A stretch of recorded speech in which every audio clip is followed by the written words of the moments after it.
E aí, pessoal, boas-vindas a mais uma análise profunda aqui com a gente. Hoje, o nosso mergulho nas notícias do dia vai direto para o centro de uma das discussões globais mais urgentes do nosso tempo.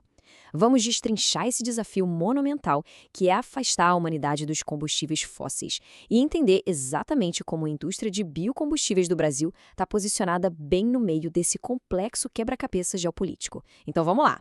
Nossa rota de hoje vai do macro ao micro. A gente vai passar rapidinho por o fim dos fósseis, os dilemas políticos e econômicos, a força dos biocombustíveis, o risco da expansão, os indicadores de transição justa e, por fim, o caminho sustentável. Parte 1. O fim dos fósseis e a Conferência de Santa Marta.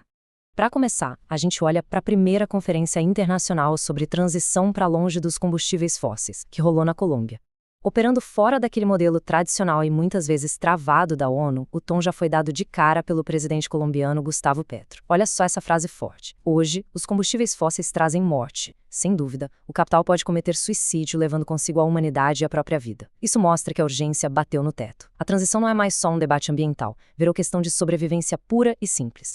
E essa conferência de Santa Marta marcou uma baita mudança de paradigma. Historicamente, os fóruns internacionais sempre focaram em reduzir as emissões dos gases de efeito estufa, ou seja, tratar os sintomas. Mas agora, o foco mudou totalmente para regular direto a oferta e a produção de petróleo, gás e carvão. É a primeira vez que a diplomacia mira de forma tão incisiva na raiz do problema climático. E para tirar essa vontade política do papel, eles estabeleceram várias frentes de ação concretas. Tem a proposta de um tratado internacional liderado por Tuvalu e pela Irlanda, de olho em 2027. Além disso, temos a criação de roteiros nacionais de transição, uma revisão pesada das finanças globais para lidar com dívidas de subsídios, uma coordenação maior entre quem produz e quem consome, e a criação de um novo painel científico, nos moldes do IPCC da ONU, focado exclusivamente em guiar os governos durante essa transição.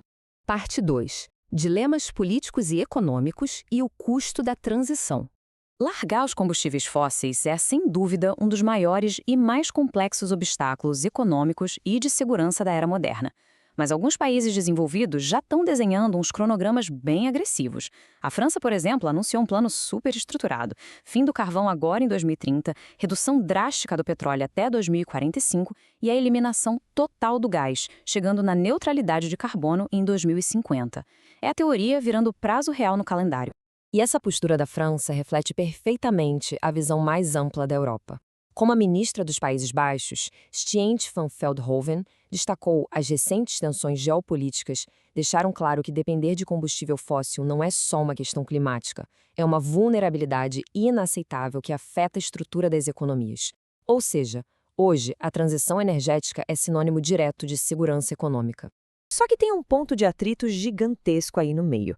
As nações em desenvolvimento têm uma dependência fiscal imensa das receitas do petróleo. Especialistas do Greenpeace reforçam que esses países precisam urgentemente de alívio de dívidas e de um fundo global bancado pelos países ricos para conseguir viabilizar essa transição. Do outro lado, líderes indígenas exigem a proibição total de novas fronteiras de extração em seus territórios. E aí a gente bate de frente com o dilema do Brasil. O país vive hoje uma tensão enorme entre expandir a exploração na margem equatorial e o desejo de se manter como líder nas metas climáticas globais. Parte 3. A força dos biocombustíveis e a alternativa brasileira de bioenergia.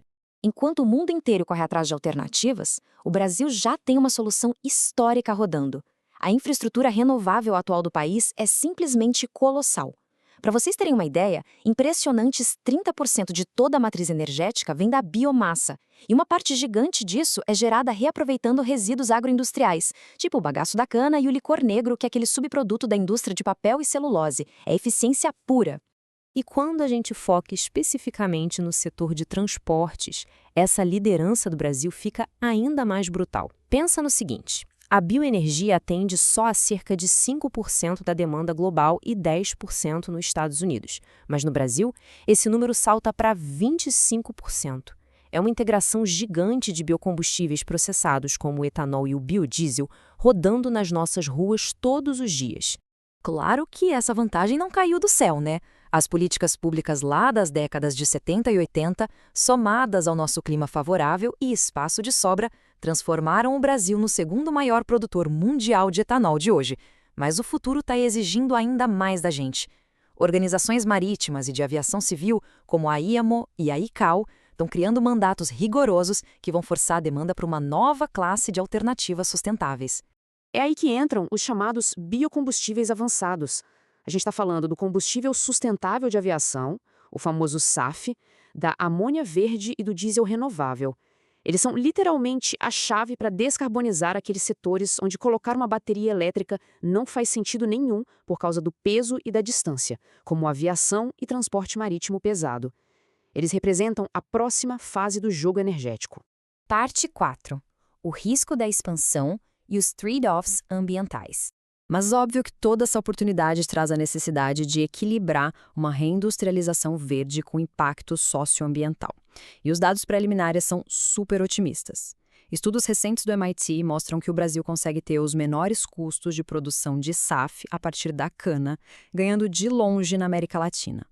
Além disso, um estudo fresquinho do IEMA, com o Observatório do Clima, indica que o Brasil tem espaço para dobrar o uso de biocombustíveis até 2050, usando só áreas de pastagens degradadas, ou seja, zero necessidade de desmatar a vegetação nativa.